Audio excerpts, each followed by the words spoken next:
Alright, so you're probably wondering if Modern Warfare 2 is a good game based on the beta, and I'm going to give you my 2 cents on it right now. So here's a little context. So I play Call of Duty. I've been playing Call of Duty since COD 4. I took a break between Black Ops 2 all the way up to Infinite Warfare, and I came back to the game from World War 2 and have been playing ever since. And I also play Warzone. So I made this video on a 720p stream because my capture card is broken, but I'm playing on keyboard and mouse on a base PS4, and I play in Japan on Japan servers. So now that the context is out of the way, let's talk about the graphics. So the game's graphics look kind of ass on the PS4, but you kind of get used to it, and that's because I'm on a base PS4. I'm sure the Pro looks a little bit better, and the PS5 looks gorgeous, I've seen. But, you know, considering that this is kind of the minimum standard, this is pretty good, and it actually held up to 60 frames per second in most situations, except when there was like fire and stuff going all around. You kind of dropped to like 40 or something like that. But if you're playing on a base PS4, you know, it might be time to upgrade. But anyway, great lighting, great shadows, pixels, details, all that kind of stuff. But we can talk about the attention to detail later in this video. So the sound design is actually really fantastic this time around. The gun sounds are loud, they're clear, they're satisfying, the reverb's crazy, the footsteps are crazy, and the spatial audio, the 3D audio is absolutely perfect. I can hear exactly where someone is coming from, if they're upstairs, if they're walking on boards, if they're walking on grass, if they're walking on ass, or they're walking on D's nuts.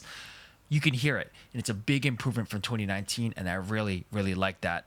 And I know a lot of people don't like that because, you know, it kind of promotes campy gameplay, but from a technical standpoint purely, it is perfectly fine to me, and it just sounds great. Less cartoony as well.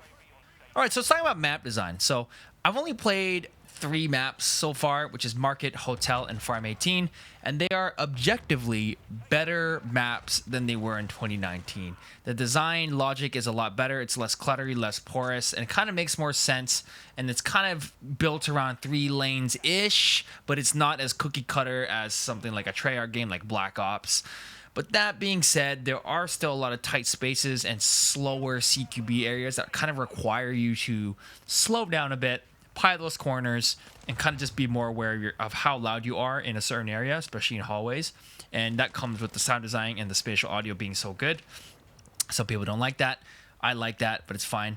But some of the maps are kind of really big and kind of too big for certain modes, and it's kind of hard to see with the current attachments we have right now, people beyond like 25 meters, and that has a lot to do with like the visual standpoint. Going back to the graphics for a second, so there's a lot of distortion, there's a lot of gas, there's a lot of vibration, and a lot of visual recoil when it comes to, you know, the graphics when you're shooting weapons. So it kind of gets hard to see targets, and it's kind of hard to actually see what the hell you're shooting at because these maps are so large. It ends up being like that. But, you know, I think when they just play on a better PC or like a PS5, you won't have that issue. But for PS4 users, you might find it a little bit hard to kind of play. But anyway, maps are better than they were before, but you just got to learn how to play on them and kind of be slow and kind of be fast in certain areas. Okay, so let's talk about the Gunsmith. So the Gunsmith this time has been upgraded and is more focused on platforms, and it also only has 5 attachments. So if you have like the MP5, for example, you also have access to the G3. So you can unlock the MP5 by upgrading the G3 and unlocking the different receivers for that platform. Same with the M4 and same with the AK and all that kind of stuff. So once you level up, you know, the attachments on one receiver, you also get the attachments for all the other receivers. So it's actually a really non-tedious way, like it was in Vanguard, to level up your weapons for Warzone. Let's be real here. So it's going to be a lot better moving on, and you get to make some really cool variants, and there's a lot of fun stuff for gun nuts and people who like to customize and make their own, you know, make their own gun. So I like that. It's going to be really interesting to see what people build in the Warzone side of the mode. And it looks like they kind of got rid of that attachment tuning system they were planning to put in, because that shit would have been crazy. So good thing they got rid of that. So let's talk about kill streaks. Kill streaks can be switched to score streaks now for free, literally at a toggle of a button. And I really like that, because I'm not a person who can go on massive kill streaks. I like to play the objective. I like to be rewarded for playing the objective. So now that we have that choice without any stupid perk, I can actually just play the way I want to. And in theory, this should change the behavior of many players. So a lot of people complained about campers in March 2019, because, you know, it was kill streak, so people just wanted to go for kills and just camp. But now we have score streak, so in theory should change how people play, but again, that comes down to the time to kill as well as the map. So, you know, we have to wait and see how people play. But I play in Asia, so everybody's pretty sweaty anyway. Everyone's a bunny hopper cheese mans. But we'll get into that at the end of this video of why that is, and probably the worst part of this game so far. But before that, let's talk about perks. So they are no longer choose your own style, but preset packages. I personally don't like this too much, as I like to have the freedom to choose how I want to build my class. I also don't really like that you can't choose like a basic perk, like Sleight of Hand, for example, until around halfway through the match where you kind of get it. You can kind of speed it up by getting kills and getting the objective and stuff. But like, if I wanted to make a build that was like a 20-round build with like Soakum rounds or something, and then, you know, I kind of compensate for that by using Sleight of Hand, I can't make that. So that's kind of sucky, but at the same time, in these kind of time-gated perks like Ghost and Hardline, it kind of stops people from using cheese perks for the entire match, and you kind of only get it at the end, or if they're really good at the game and they kind of do whatever. But I don't know how I feel about it. I don't know why they changed it, and I wonder how that's going to play out in Warzone 2, but I heard Warzone 2 doesn't even have perks, so yeah, it's kind of weird. But I also understand that, you know, if you're doing well, you kind of get rewarded for that, and you get to use Sleight of Hand, you get to use Ghost, you get to use Hardline because you're doing well. So I feel like it's a trade-off, and I know what they're doing. They're like, oh, we're going to reward you for being better, so you get to be more cheesy. So yeah, it kind of feels like the score streak system for Cold War that was just absolutely weird, and I didn't like it. But anyway, doesn't really matter. I mean, at the end of the day, it's just about your gun skill. So speaking of gun skill, let's talk about the gameplay. We're finally going to talk about the gameplay, guys. Before we get to that, guys, leave a like on this video if you like what you're hearing or seeing. We also do other games on this channel as well. It's just whatever to me. And yeah, let's move on. So, gameplay. We're going to start with the gunplay. Okay? The gunplay is absolutely fantastic and satisfying, just as it was in Modern Warfare 2019. There's some real felt recoil on each weapon, and they all have a certain character to them that I really enjoy. This was something that was kind of lacking in Vanguard, where every gun just felt the same. And same with Cold War, where every gun just felt the same. There's no visual recoil. Like, every gun has like a different punch to them. And it kind of gives you a better sense of immersion, like visually knowing how much you have to pull down, how much you have to kind of brace for impact.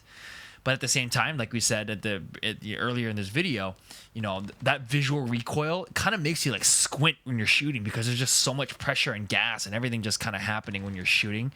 And it kind of makes it hard to use iron sights or a reflex sight or any kind of tubular sight. So I don't know if they're going to reduce it. I can already imagine people complaining about it, because we had the same issues with Vanguard, right? But I think it's cool for realism, but I think it might be a tiny bit detrimental to gameplay. But at the same time, I'm all for challenge and not having people beat me with laser guns all day, literally looking at you, Call of Duty Vanguard. But besides that, I also noticed there's also a suppression mechanic. This one that's similar to Vanguard. So if you're getting shot at, there's a lot of like visual flinch. So not only will your gun flinch, but there's like a lot of like, it feels like you're squinting, and it feels like you're kind of just wincing when you're getting shot at, and it kind of makes it hard to shoot back at enemies more than 15 meters. And with that visual fidelity being ass on the PS4, and I know it's a beta right now, but I hope they find like a nice middle ground between realism and gameplay, because right now it's a little bit too realistic. And speaking of realism, this is my favorite feature, and a lot of people don't like it, and it's the staged reloads. So if you ever played something like Insurgency Sandstorm, you'll know that if you reload and you stop in the middle of that reload, your gun won't be reloaded until you finish it.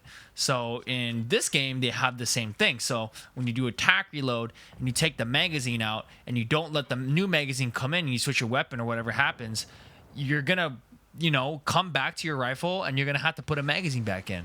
And there's also another function when you have an empty reload, so you can put the magazine in. Usually you put the magazine in, then you can YY or whatever, and then you can kind of cancel the reload as soon as the number changes. But this time, if you put the magazine in on a empty reload and you don't rack the bolts or hit the bolt catch, it will not chamber around.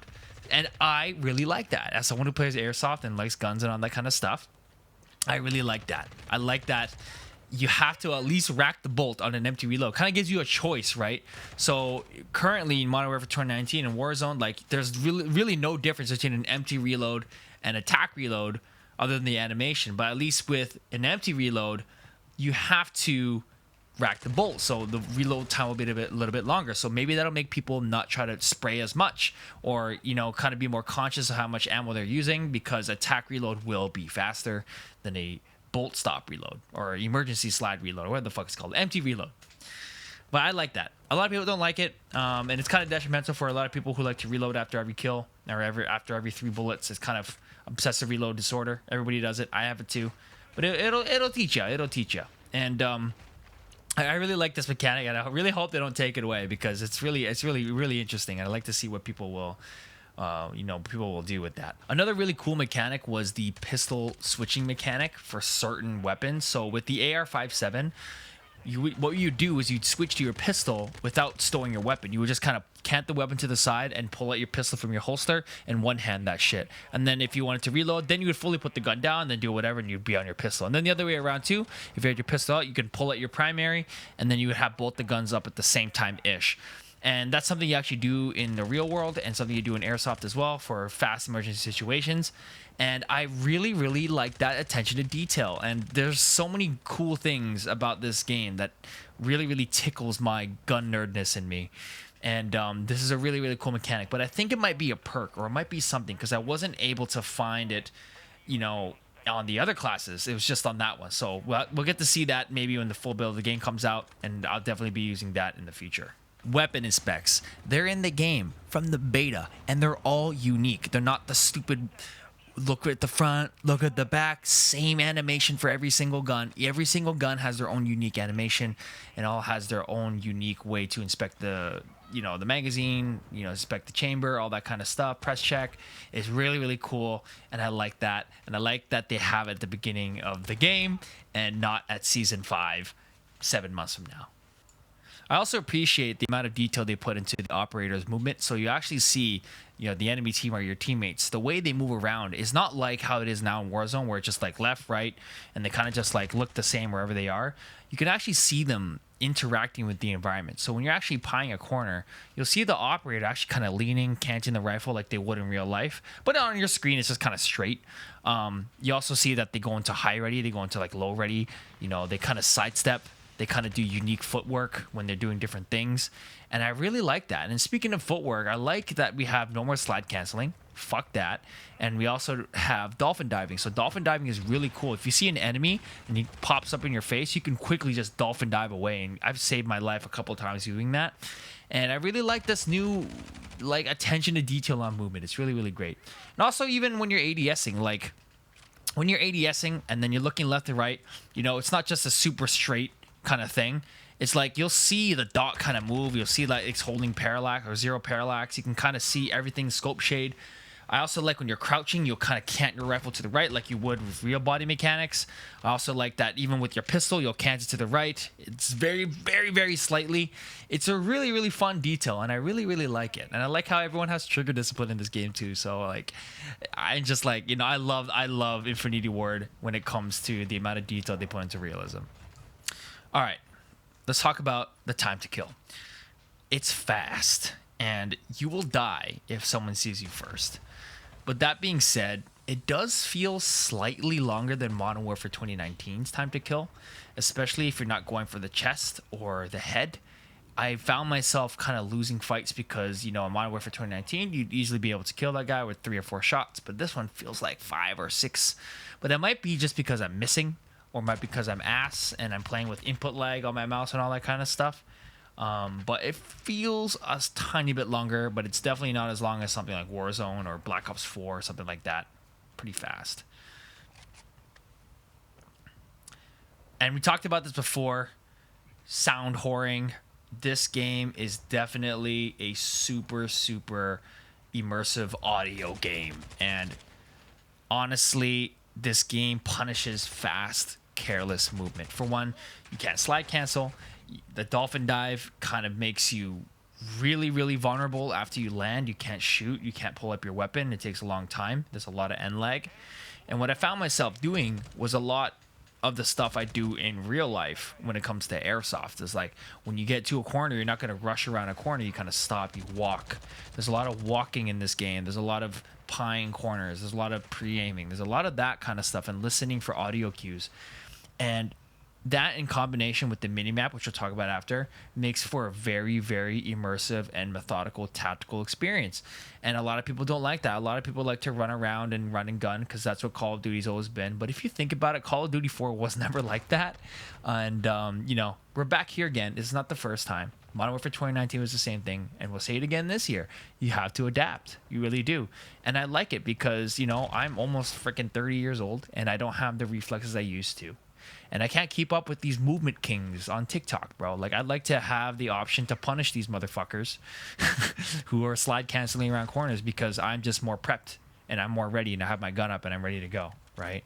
Obviously, sometimes I'll movement king my ass and I'm kind of just dead, but I like that combination of just that realism and having to actually think about your movements rather than, you know, just blindly twitch shooting around. But you can still have that. You know, you can still have that when you get dead silence and stuff like that, but I like it. I like it. I like it a lot. All right, let's talk about the minimap. To be honest, I don't even look at the minimap anymore since Modern Warfare 2019. I remember looking up videos of how to improve at Call of Duty by looking at your minimap and chasing dots, and it was a huge essential skill. And, you know, I still believe in that. And I got better for it. It gave me more map awareness. But it actually made me look at the minimap more than it actually looked in front of me. And when they took it away in Modern Warfare 2019, like, everyone was mad. But me, like a semi-casual player, I kind of enjoyed the immersion. I kind of like not having that minimap crutch, and I liked feeling rewarded for getting a UAV and being able to see the dots. I like that a lot, and I really like that the game now, even back then in 2019, now it forces you to kind of look at the map and look at your surroundings and listen to your surroundings and actually be aware of the situation. And for me personally, as someone who plays airsoft, I kind of use like video games to kind of train, and it really, really does feel like this is going to be a perfect medium for me as a training tool, quote unquote, for my airsoft gameplays on my other channel. But I like that the game feels more like I'm playing in an environment rather than I am just chasing dots in a minimap. And a lot of people are not going to like that. People like to run around, but you can't. The sound design is crazy, bro. You're going to get destroyed. So I feel like you use the minimap as a reference to kind of just see where your teammates are. And then from there, you kind of know, okay, I know the enemies are probably going to be in here. So now it's time to have my eyes up and to look around and just see what I can find and to look around for enemies, listen for enemies, and listen for audio cues. I like that a lot. That's my opinion. It's a hot take. So be it. And yes, guys, the worst part of this game is SBMM. It is in the game. It is super sweaty. It is quite the MLG experience every game, and I already felt like rage quitting like the first 2 games in with all these super sweats, and I don't know why they insist on having this system. They really just got to have a protected bracket, and then from there they kind of just throw in some skill-based matchmaking. So everything's again gonna feel the same. It's gonna feel like every round is gonna be, you know, the same, and then you're gonna face a super hard team, you're gonna play like shit, then you're gonna do well, and then they're gonna put you in a hard lobby, then you're gonna play like shit, and it's gonna be the same thing again. You'll feel no form of progress or anything like that, getting better at the game. Oh wait, yes you will, because you'll play Warzone, and that's where it really tests your skill, because apparently they got rid of the skill-based matchmaking in Warzone. Warzone 2 anyway. Multiplayer is just gonna be, you know, off by the wayside, just gonna be a normal grinding experience. But anyway, SBMM, you know, everyone talks about it. I don't need to talk about it. It's there. It's sweaty. And it's here to stay. And whether you like it or not. Anyway, guys, that's all I got for today. The main thing is, if you liked Modern Warfare 2019, you'll like this game. If you didn't, you won't.